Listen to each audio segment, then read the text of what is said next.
It was a cold, quiet night. The forest was dark. Only the moonlight touched the trees. Alex walked slowly on the dirt path, hands in his jacket pockets.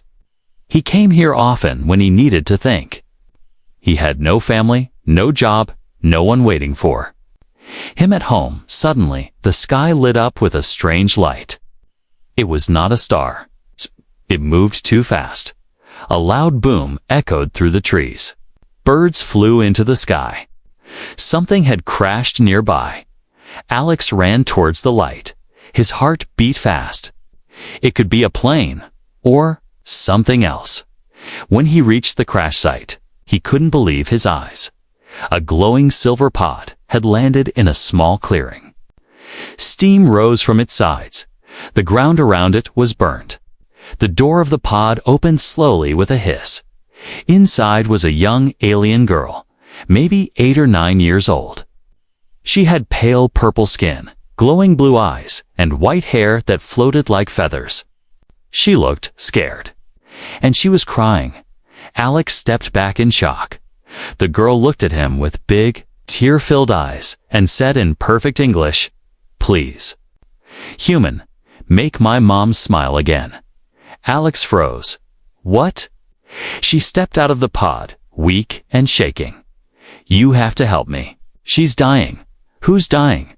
Who are you?" he asked, confused and afraid. "My name is Ellen. I came from the stars. My mom, she's very sick. She's all alone." Alex looked around. Maybe this was a dream. Maybe he had hit his head. Ellen pulled something from a small bag she carried. It was a photo. Alex took it. He stared at it in shock. It was him younger, maybe 15 years ago, smiling, standing with a beautiful alien woman. Her skin was like Ellen's. She looked happy. Her hand was in his. Alex's hands shook. "What is this? I don't remember this. I never met her." "You did," Ellen said. "You loved her. But you were taken from her. They erased your memories." Alex sat down on a rock, his head spinning. "This is crazy. I've never been to space. I've never met aliens." "She waited for you," Ellen said softly. "Every day, she told me stories about you. She said you were kind. You were brave. She smiled only when she talked about you." Alex looked at the photo again. Something inside him felt strange. Like a tiny light turning on in a dark room. "I don't understand. Why come to me now?" "Because she's dying," Ellen whispered. "Her heart is broken. The doctors can't help. Only you can."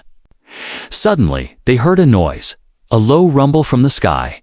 Ellen's eyes widened. "They followed me." A black ship appeared above the trees. It was not human. Ellen grabbed Alex's hand. "We have to go. They will take me back." "They don't." "Want her to see you?" "Who are they?" Alex asked, pulling back. Ellen looked up at him. Her small hand gripped his. "Her people, Atia. Not all of them believe in peace. Some think humans are dangerous." Alex's brain screamed at him to run away. To leave this madness? But something in Ellen's voice stopped him. He stood up. "Let's move." They ran through the trees as the black ship lowered between the branches. A spotlight flashed through the forest. Loud alien voices echoed through speakers. Alex and Ellen hid under a fallen tree. She looked up at him with fear in her eyes. "Please, don't let them take me. I came a long way to find you." Alex nodded slowly. He didn't understand everything, okay? But he knew one thing. This girl needed him. And deep in his heart, something was waking up. Maybe, just maybe, he had loved her mother once. The black ship flew away after a few minutes, unable to locate them. Alex stood up. "Come on, we'll go to my place. We need to talk." Ellen smiled a little, her first smile. "Thank you." They walked into the darkness.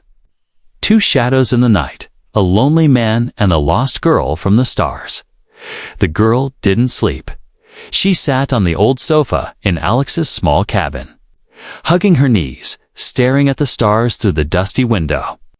The night was quiet again, but not inside her heart. Alex made tea in the kitchen. His hands were still shaking. This was not a normal day.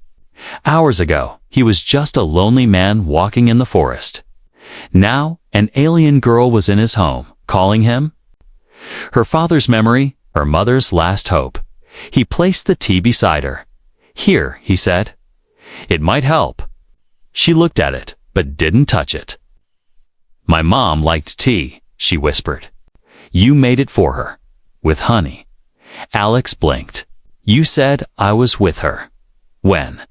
Ellen pulled out a small, glowing device from her bag. She touched its center. A blue light floated above it, a moving image, like a memory. It was him. Younger, he was smiling, laughing, sitting beside the same woman from the photo. They sat on a hill with a purple sky, 2 suns above them. Her head rested on his shoulder. Alex felt something sharp twist in his chest. "That's me." "Yes," Ellen said softly. "You were in love." "I don't remember any of this," Alex said, staring at the image like a ghost. "How? How is this possible?" Ellen looked down. "They took you away. Humans came back to Earth and left her behind. She begged them not to. But they said it was too dangerous to bring an alien here. Then they wiped your memory." Alex sat back, speechless. "Your mission was secret," Ellen continued. 15 years ago, you crashed on our planet. No contact. Everyone thought you were dead, but she found you." "She?" Alex asked. "Lyra," Ellen said. "My mom." That name. It echoed deep in his mind like a whisper trying to wake up. "She healed you," Ellen said. "She gave you food, shelter, and then you stayed. For almost a year, you were happy. Then the humans came and took you back. They said she was dangerous. They erased everything from your mind." Alex stared at the glowing memory again. He touched the image, and for a second, he felt her hand. "I still don't remember," he said, voice low. "But I feel something. I don't know what it is." Ellen smiled sadly. "That means it's still in you. The memories, the love." Alex looked out the window. Stars filled the sky. So many of them. One of those stars, she was out there, waiting, dying. "What's wrong with her?"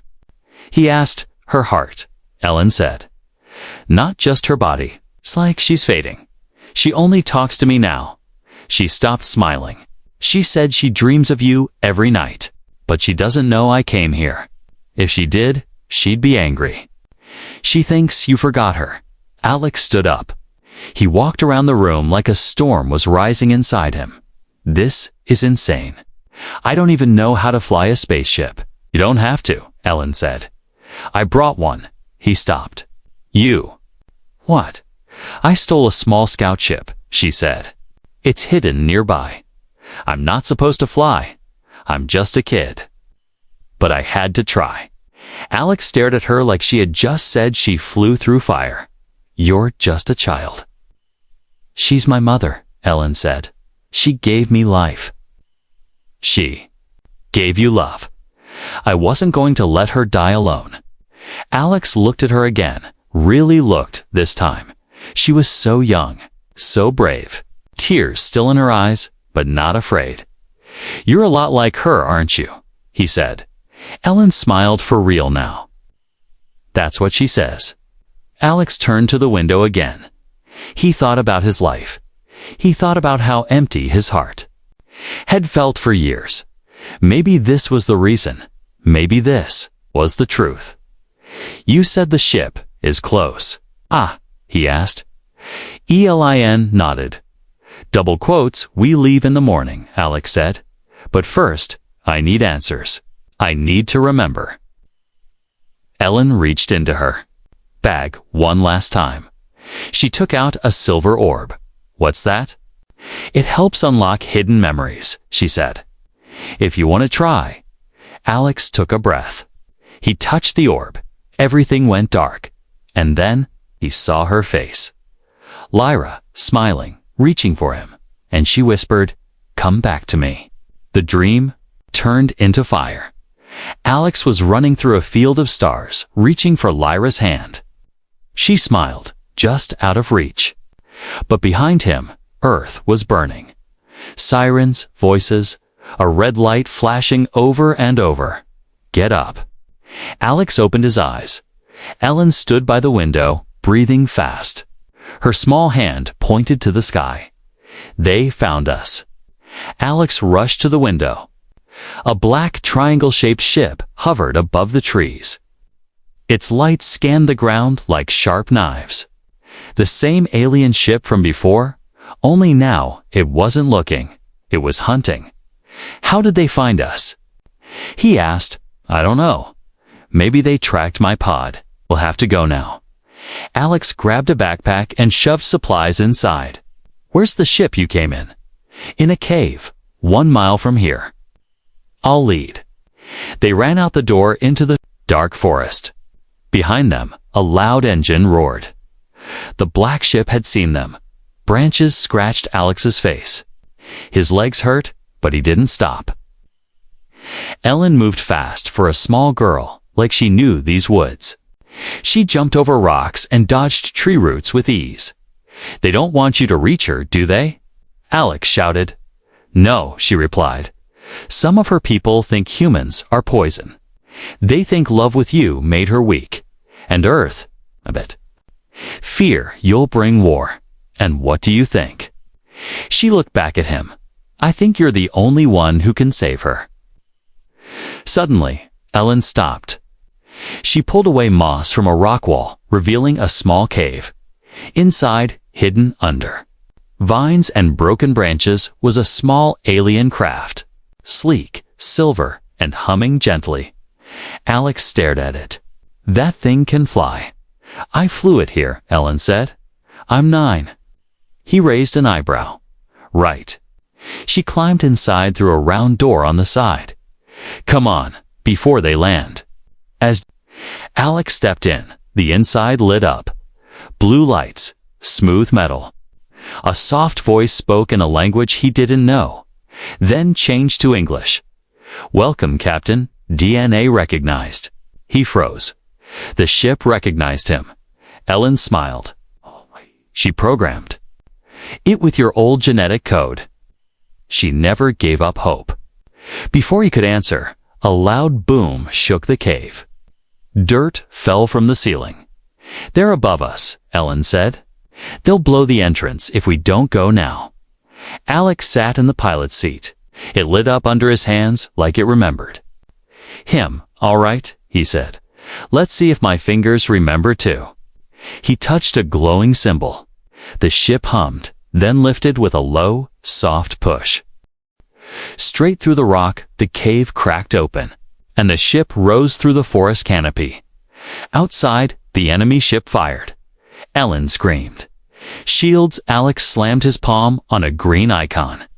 A soft blue shield wrapped around them just in time. Energy blasts bounced off with bright flashes. He gritted his teeth. "They're not going to stop, are they?"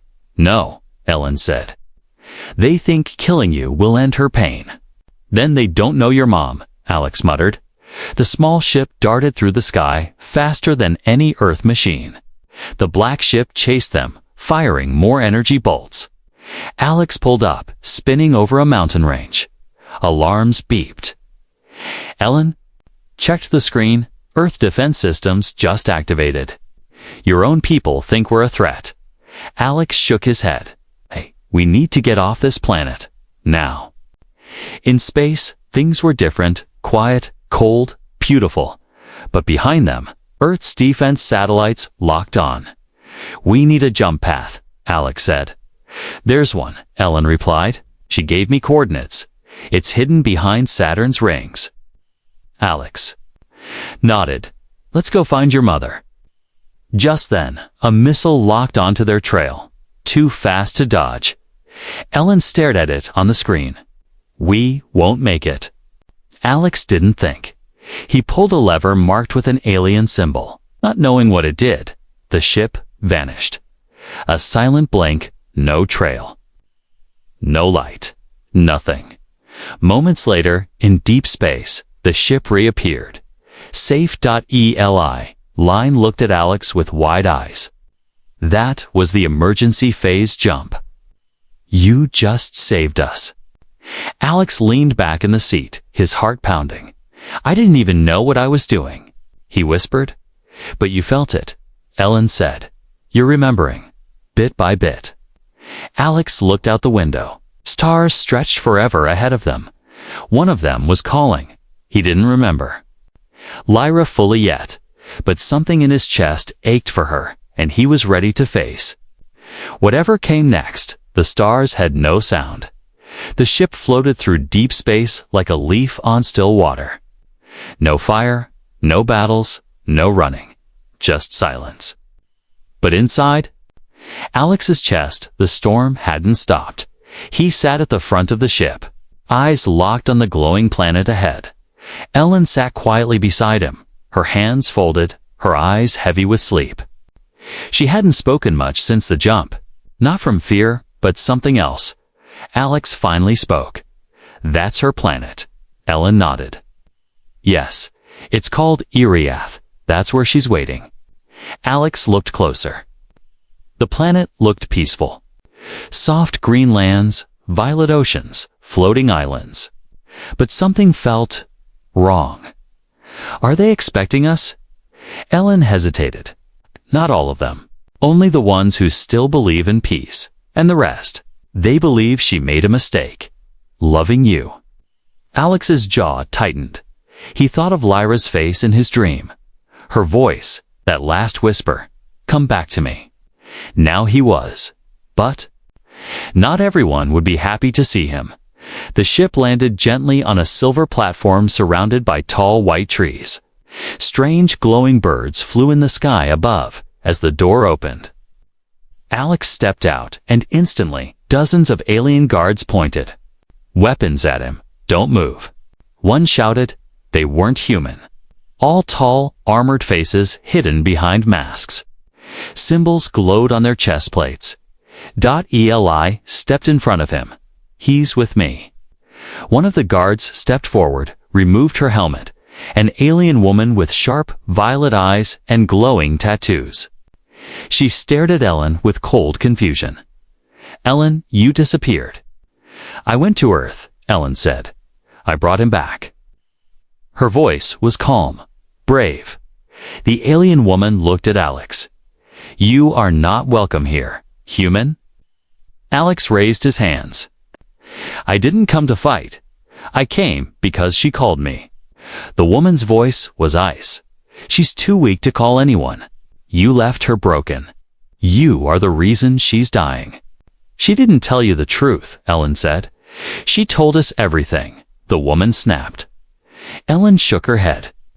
No, she told you the story you wanted to hear, not the one she kept in her heart. The woman stared at Ellen for a long time. Then finally said, he will face judgment. Then we decide if he can see her. Alex was led through a glowing white city, a place out of a dream. Floating bridges, plants that shimmered, towers made of light and stone, but the eyes watching him were not kind. Whispers followed him. Angry stares. He is the outsider. He brought war. He broke our queen. Alex said nothing. Ellen walked beside him, chin high. Brave like her mother, they entered a large hall, where the council waited 5 elders, seated in circles of light. One of them was very old, with skin like cracked crystal. This is the one she loved, he asked. Yes, said the guard woman. It claims to want peace. Peace, another elder scoffed. He brings warships in the sky. He brings broken promises. Alex stepped forward. I didn't choose to leave her. I didn't choose to forget her. But I'm here now. That should mean something. The oldest elder narrowed his eyes. You remember her? Not fully, Alex admitted. But I feel it, and I came back. Isn't that what love is?" Silence filled the hall. Then the old elder spoke. "One test, one truth. You will enter the memory core. If your heart is true, the core will reveal all. If not, you will not leave this world." Ellen whispered. "Are you sure you want to do this?" Alex nodded. "Yes, I need to know. I want to remember her." The memory core was a glowing chamber deep underground. The walls pulsed like a heartbeat. Alex stepped into the center. A bright light surrounded him. Then the world changed. He stood in a green field under two suns. He was younger, laughing, holding Lyra's hand. He saw their first kiss. The night they watched falling stars. The time she cried in his arms when he said goodbye, forced by Earth's orders, and he saw her scream as he was taken. Soldiers dragging him away, her voice breaking. "Don't leave me, Alex," he cried out, falling to his knees. "I didn't want to leave." And then, one last vision. Lyra, older now, lying in bed, weak, holding a necklace he gave her, whispering, "Come back to me. Even if it's just once." The light faded. Alex stood alone, tears in his eyes. "I remember everything," he said. The elders were silent. Then the old one spoke. "You are not her enemy, but someone close is." The rain on Iriath was not like Earth's. It didn't fall. It floated. Tiny glowing droplets hovered in the air, dancing like fireflies. The city of light shimmered under a violet sky as the storm moved slowly across the horizon. Alex stood at the balcony of the healing tower, watching it. His hands rested on the silver rail. His eyes were red from tears, but his heart was clear. He remembered everything now. Lyra's smile, her songs, the field where they first kissed, and the scream when he was taken. She never stopped loving him, and he had come back. Inside the tower, behind a glowing curtain, Lyra lay still on a bed of crystal. Her skin was pale. Her breath was slow. Her eyes remained closed, even though he was near. "She's not just sick," Ellen said quietly. Standing beside him, "Something is pulling her away." Alex nodded. "I can feel it. This isn't just pain. It's poison." They were not alone. Behind them, footsteps echoed down the hall. General Kale entered, the same woman who arrested Alex. Her armor shimmered in the soft light. Her voice was flat. "The elders have agreed. You may stay by her side." "Not for long," she added. "War is coming." Alex turned. "War with who?" Kale didn't answer. Instead, she placed a small cube on the table. A projection lit up Earth's space stations, their weapons, their ships. "They think you've been kidnapped," she said. "They think we plan to attack. They've already sent a fleet." Alex stepped forward. "Then talk to them. Tell them the truth. They won't believe us," Kale said. "And some of our own people are feeding the fire." Ellen's eyes narrowed.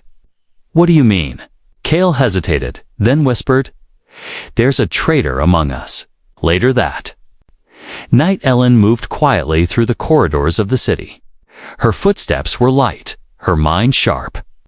Something had been bothering her, the way Kale avoided certain answers, the way some guards whispered when they thought no one was listening. She followed the shadows to the communication tower, and there, in the dark, she saw Kale speaking to someone through a secret link. "We delay them for 2 days," Kale whispered. "By then, the virus will be ready. Earth won't have time to respond." The voice replied, and the human, "Let him die with her. They're both weaknesses. The council won't stop us this time." Ellen's heart dropped. She ran at the healing tower. Alex sat beside Lyra, holding her hand. Her eyes fluttered. She spoke weakly.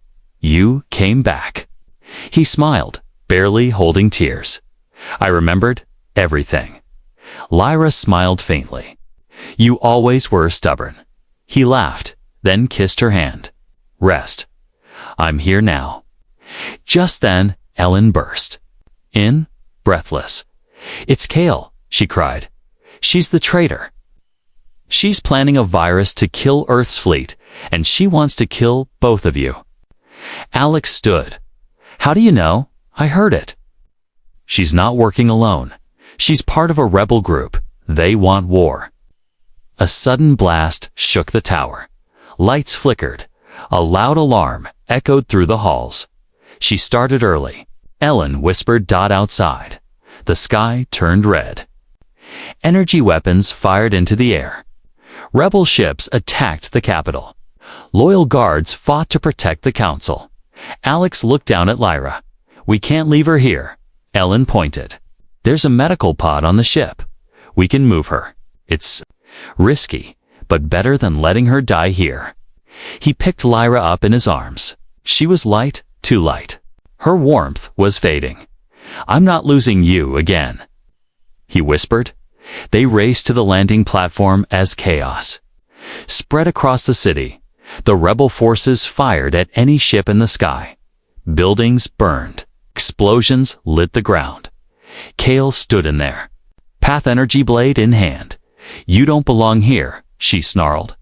She was supposed to die, and you were supposed to vanish. Alex placed Lyra gently in the ship and stepped forward. No more running, he said. You want war. Okay, you'll have to go through me. Kale charged. Alex dodged, grabbed a nearby rod, and blocked her blade. Sparks flew.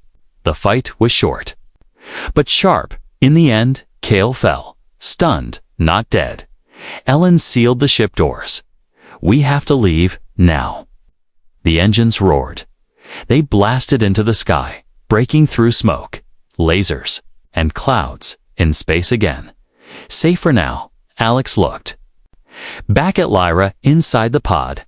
Her eyes were closed, but her pulse was stronger. Ellen sat beside him, bruised but smiling. You saved her, she said. Not yet, Alex replied, but I will. He looked out at the stars ahead, because behind them, the final battle waited. She had not smiled in 10 years. Not since the day they dragged him away. Not since she stood under 2 suns, alone, with no goodbye. Now inside the small ship floating in the dark of space. Her lips moved. Just slightly. Alex held Lyra's hand inside the healing pod. Her pulse was stronger now. Her breath steady. But she hadn't opened her eyes. She's still fighting, Ellen said softly. Alex nodded. So are we. They were near Saturn now, in a quiet corner of space hidden behind its frozen rings. But silence doesn't always mean safety. An alert flashed on the screen. Incoming. Transmission, Earth Command, Alex answered. A voice spoke coldly. Unidentified vessel. Stand down. You are harboring an alien threat. Surrender or be destroyed. Alex replied calmly. I'm Alex Carter. Former astronaut, Mission 9X. I'm not your enemy, and neither is she. There was a pause. Then another voice, familiar this time, a man who had once been Alex's commander. Carter. Is that really you? Yes, Alex said, and I need your help. There's a virus coming, made by a rebel faction. If it reaches Earth, millions will die. Another silence, then the commander's voice lowered. Give me proof. We're already on red alert. Alex turned to Ellen. She nodded and sent the data she had stolen from Kale's secret files, the virus code, its targeting system and coordinates of the rebel base. I'm sending you everything, but we don't have time. They're going to release it from orbit. We need to strike first with precision, not war, just truth. Back on Iriath, the traitors activated the virus beacon hidden in an old satellite. It was small, silent, and already counting down. 30 minutes. Left.Elin looked at Alex. We can reach it before it fires, but it's risky. He smiled. Everything about this was risky. They turned the ship, thrusters roaring, and flew toward the satellite's location as they neared it. Earth ships began arriving in the background, not firing, not chasing, just watching. One move from Alex could decide peace or war. Inside the satellite, a defense system activated small drones, sharp like knives, came flying toward the ship. Ellen shouted, "They're fast." Alex spun the ship, dodging blasts. Sparks flew. A drone hit the wing. Warning alarms screamed. But Alex didn't stop. "This ends now." He aimed the ship's pulse cannon, a weapon not made for war, but strong enough to disable tech. He fired. Boom! The satellite core burst in light. The drones shut down mid-air, falling like stones. The virus was gone. Silence. Then a voice from Earth's command came through again. "Well done, Carter. Standing down all weapons.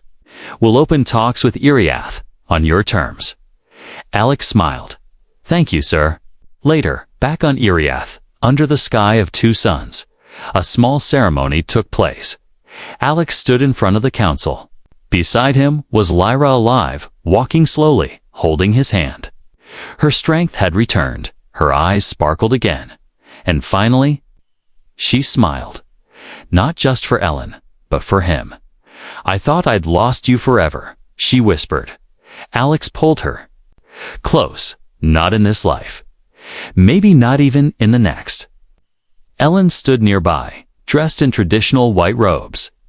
She looked proud like a daughter watching her family become whole again. A child from the crowd asked, "Is the human staying?" Lyra looked at Alex. Alex looked at the stars. He smiled. "I've walked alone on Earth long enough. This is where I belong." That night, around a glowing fire, Ellen whispered to her mother, "I told you he would come." Lyra smiled again. "You were right." And from far away, in the quiet space between stars, war turned to peace, and a broken heart learned how to beat again. They called it the day the stars changed. It began as a quiet story. One human, one alien girl, and a mother who had forgotten how to smile. But over time, it became more than a story. It became a legend.